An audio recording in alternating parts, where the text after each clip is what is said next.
Mathayo, si ndio Nimalizie maana mna jambo lenu.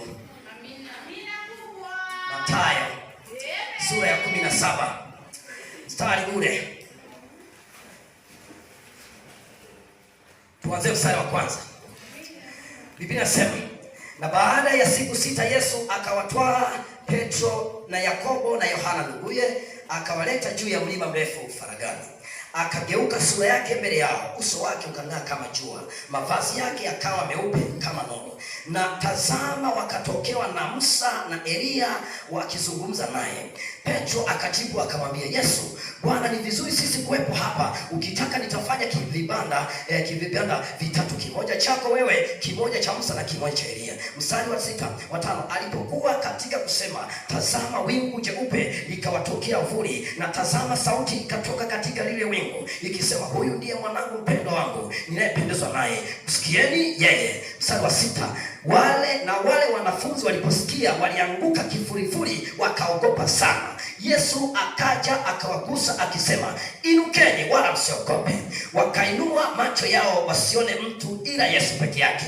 Na walipokuwa wakishuka mlimani, Yesu aliwaagiza akisema, msimwambie mtu yeyote habari ya maono haya, hata mwana wa Adamu atakapofufuka katika wafu.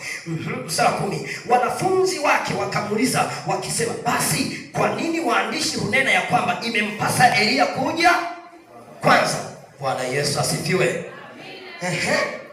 Naye akajibu akawaambia, kweli Elia yuaja kwanza, naye ataitengeneza yote, atatengeneza yote. Ila nawaambia ya kwamba Elia amekwisha kuja, msimtambue, lakini wakamtenda yote waliyomtaka. Vivyo hivyo mwana wa Adamu naye yuenda kuteswa kwao. Hao walimtesa Yohana. Mnanisikia ndugu zangu? Anaenda kuteswa kwao. Ndipo wale wanafunzi walipofahamu ya kuwa amesema nao habari za Yohana Mbatizaji. Mpigie Yesu makofi na vigelegele sana. Tunaanza kuona watu wanaona Yohana ni mwanadamu, ila kumbe ni Elia. Mungu akikuleta duniani hawezi kuleta hivi. Nisikilize. Kitabu cha Yeremia, hapo nilishaka kusiatuka. Twende wote Yeremia sura ya 1. Wengine wanasema mwalimu unajisemesha tu tuone. Siingii kwenye mwanzo, kunikia kwenye mwanzo itakuwa shida kidogo, si ndio? Ukikataa wewe sio mwana wa Mungu, nakupeleka kwenye kitabu cha Wakorintho wa kwanza. Natumia Biblia ya Kiingereza Version, natumia na Kiswahili ngono. Unanielewa? Haya, mstari ule wa kitabu kile cha Yeremia sura ile ngapi? Sura ile ya kwanza Yeremia. James. Sawa? Umeshafika? Mstari ule wa 4 imeandikwa, neno la Bwana linijia kusema, kabla sijakuumba katika tumbo nalikujua. Huyu ni Mungu na nani? Anasema, si ndio? Anamwambia nani? Yeremia, si ndio? Yeremia wa sasa ni nani? Ni mimi, sio wewe, si ndio?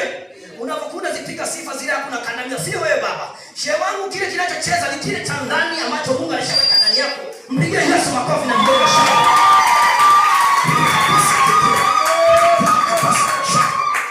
Sikiliza wana wa Mungu waliotoka zamu yao.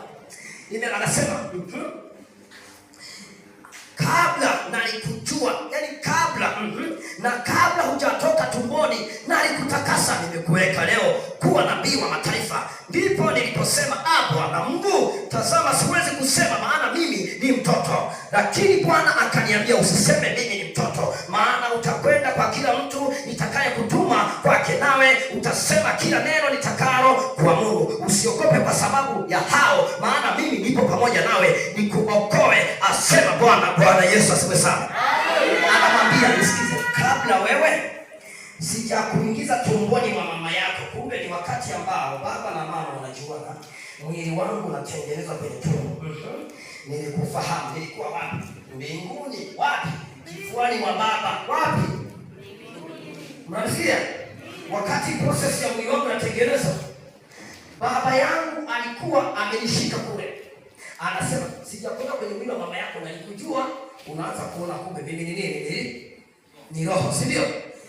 Mnanielewa ndugu zangu? Mko mnanielewa? Ayenda saidi. Ayenda saidi. Yes. Akasema, baada ya kukuingiza kwenye tumbo la mama yako nilikutakasa. Kabla hujatoka kwenye tumbo la mama yako, unasikia? wakati sijakuingiza kwenye mwili wa mama yako nilikujua. Maana yake ni wakati ambao mwili wako unatengenezwa. Wasichana naomba uniambie wana biolojia, nyosha mkono juu. Wale usoma biolojia, wale paracetamol. Unasoma paracetamol na PCB wale paracetamol au PCM paracetamol, si ndio? Si ndio? Wale wa PCB wale madaktari, nyosha mkono juu. Sisi tushawakimbia tunacheza na mashairi. Ni wewe. Wewe unasoma? Unakataa nini? Kwani kuna shida? Hakuna swali gumu hapa. Mimi ni mwanamke. Si ndio? Mwanamke anaenda kliniki ya ujauzito akiwa na miezi mingapi? Mimi akiwa na miezi mingapi? From 60. Ndio shakona mbona unaogopa? Wasomi na raraki. Au ndio ile nyingine.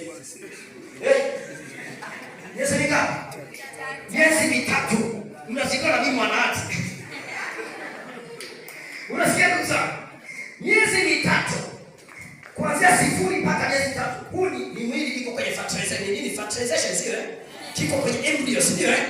Kile kitoto mbegu zinatengenezwa zinaenda kwenye yai, linatubiwa, likishatubiwa inakuja kujengesha kwenye nini? Placenta sio? Au sio? Baada ya hapo, ule mwili unatengenezwa. Ona miezi mitatu akishakisha miezi miwili. Kwa nini haidi nini?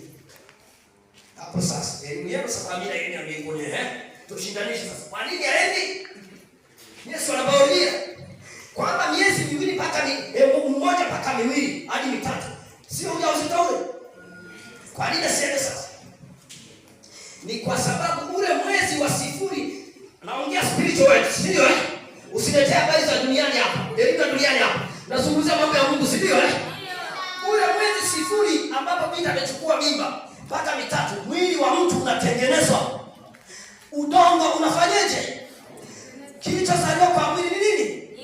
Mwili wa mtu ni udongo kutoka baba na mama. Mavumbi wewe na mavumbini. Na roho yangu itarudi kwa aliye. Sasa baada ya kuingiza roho ya Mungu sasa, anaanza kusikia kitu kinacheza, si ndio? Anaanza kwenda kliniki kwa kuwa mtu wa pili ameingizwa ndani ya mwili wa mtu. Unasikia? Mwili wa mtu ni mwili wa kwanza ulitengenezwa. Au kama hamwamini, ngoja